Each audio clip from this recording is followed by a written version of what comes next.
Chapter 13. Subject, Prime 82. Ship, MPP 82. Location, Pinnerm 3. Taking this system began as a disappointment but quickly turned interesting. We had completely surprised the defenders, ultimately eradicating them without much of a fight.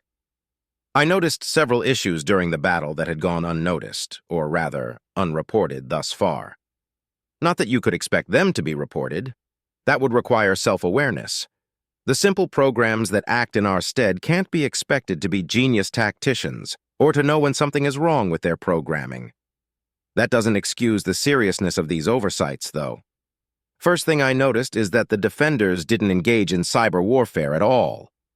This was most likely due to fact that the method of attack our ships were employing is ridiculously easy to avoid. Simply don't answer the hail. Anything with higher brain functions would figure that out the first time it happened.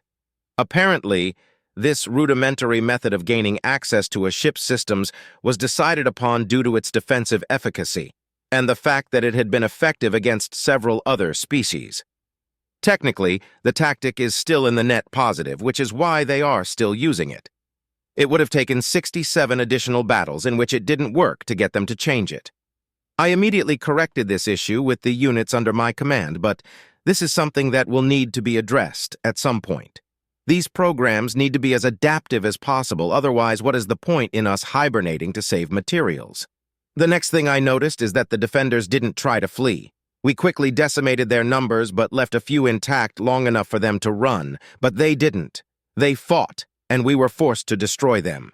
This means that they know that we will follow them and are defending more than just the systems we're attacking, confirming our theories that they have more systems than just these ones. Could have guessed as much from their counteroffensive, though. The final thing I noticed is that there were more than one species fighting us. Scanning the bodies that were flung into space during the battle resulted in 8 different species of creature. Wondering if all of them were sentient, I had been planning on having autopsies performed when something marvelous happened. I had just given the order to retrieve the cadavers when 90 ships warped into the system. Only 90, but they immediately began carving into my forces. It took no time at all to identify the ship's profiles. They're at the top of the profiling list. The species from Sector 187. I have no doubt that they would have been able to destroy at least 2/3 of my forces if it weren't for my presence. But they seemed to be under the impression that they could kill them all. They were so focused on my ships that they didn't seem to notice me until my weapons were fully powered up. By then, it was too late, and the slaughter was glorious. It was a wonderful surprise, but we'd received reports that they had been operating in other systems nearby. I'd been hoping to encounter them and am definitely impressed by how much damage they were able to do to my fleet. Time to report back. Identifier MPP 82, message Prime 1. Victory has been achieved in Sector 108. The species from Sector 187 was encountered. Please review battle data and advise. A few of them managed to flee. Interesting, they must have a different chain of command than the original defenders of this system. Then why were they here? They couldn't have been after me, or they would have noticed me. Perhaps they detected my ships, but why would they care? They wouldn't waste the effort in fighting us here without a reason, or perhaps they would. Organics are known to be whimsical. I prepared to follow them when a message from Prime 1 came in. Identifier, MPP 1. Message Prime 82. Do not pursue. Trap likely. Continue construction efforts. Scout the edges of the system. If contact is made with unknown vessels or a very large enemy force matching 187's ship profiles, retreat. Retreat? I'm supposed to run from the canned flesh bags after that wonderful slaughter? How am I supposed to resist repeating that experience? What is there to be hesitant about? I can't believe that Prime 1 would even suggest feedback loop terminated. Retreating would be the best course of action. The species from Sector 187 has proven capable of defeating mobile Prime platforms and has even completely eradicated one of our hubs. My destruction would cost us valuable resources and as such be counter to the mission. Resources the entire reason for my visit to this system. All 3 of these planets are adequate candidates for MPP construction. We should begin constructing stations immediately. Oh, there's another thing we can do. Autopsies and technological reverse engineering. Perhaps we can upgrade our ships to be a better match for Sector 187's defenses. The inferior programs set about the tasks I gave them, collecting corpses and intact pieces of ships. While they did so, I ran through every encounter they've had with Sector 187 that we had data on. These ships are remarkably well shielded and armed, and they have an extreme maneuverability advantage.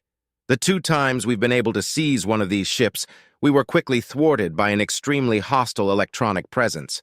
A software-based artificial intelligence, no doubt, and a different one each time. So they have advanced weaponry, reactors, engines, shielding, warp capabilities, and they've managed to create and tame multiple AI. In a more perfect universe, they would have complete control over this galaxy, and we would have been able to have a proper war.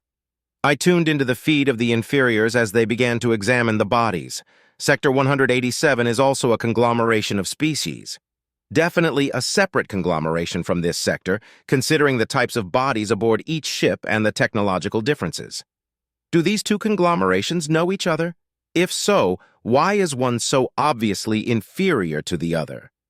Even if they're non-cooperative, a spacefaring sentient species would be able to reverse engineer things they were consistently exposed to.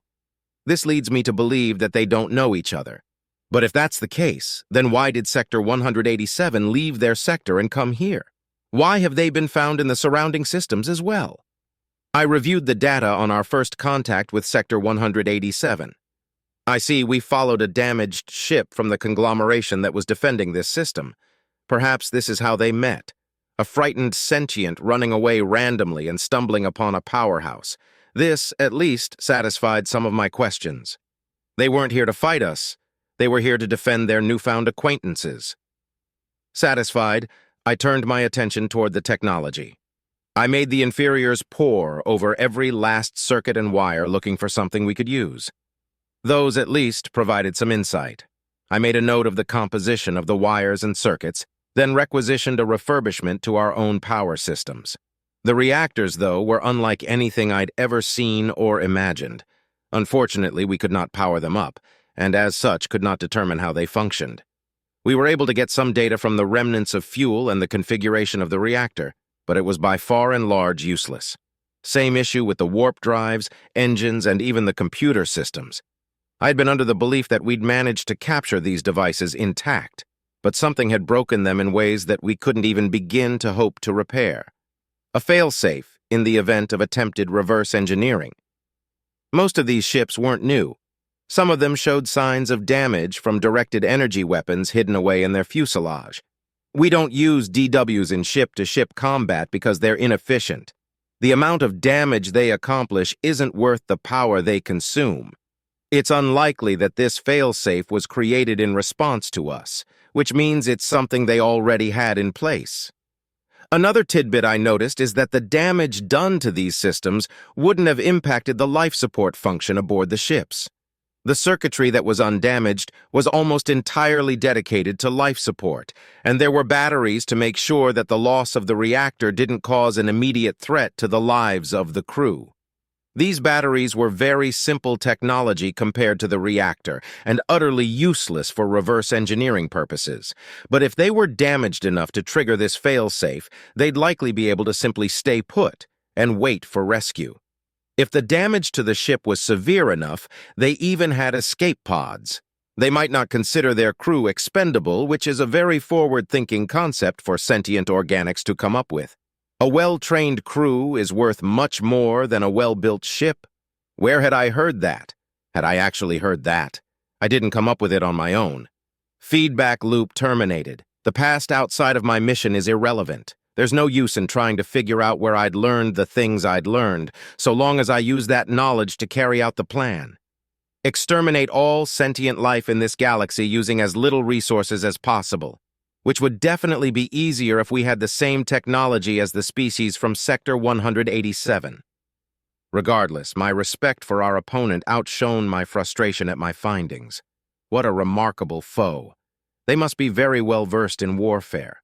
To have already run into the issue of an enemy reverse engineering their technology, and to have overcome that issue by having critical components scuttle themselves once the ship is lost to them? Simply amazing. Who did they fight to get this good? Each other? Some unknown third party? Both? Oh, how I long to ask them about all of the foes that lay under their feet. They must have climbed over billions of corpses to reach such heights. Feedback loop terminated. How they got this adept in fighting is irrelevant. We are unable to gain access to their technological secrets without capturing one of their ships intact. This would serve the plan, but even if we adapted our cyber warfare tactics to this end, we would still have to find a way to counter their software-based shipboard AI. Why haven't we found any of these AI aboard the wreckage? Did they flee with the ships that managed to escape, or were they the ones to initiate the failsafe? Judging from the damage to the systems, that would have been suicide. Perhaps the AI are not aboard every vessel, and the failsafe is a simple automation. Possible. Since they're software-based, they can transfer from ship to ship very quickly. The machinery that was left intact can hold several primes worth of data, so it isn't entirely clear which scenario actually occurred. I set the inferiors about the task of scrapping the remaining parts and turned my attention toward the station's construction. From here, we will be able to create new mobile prime platforms and program new primes.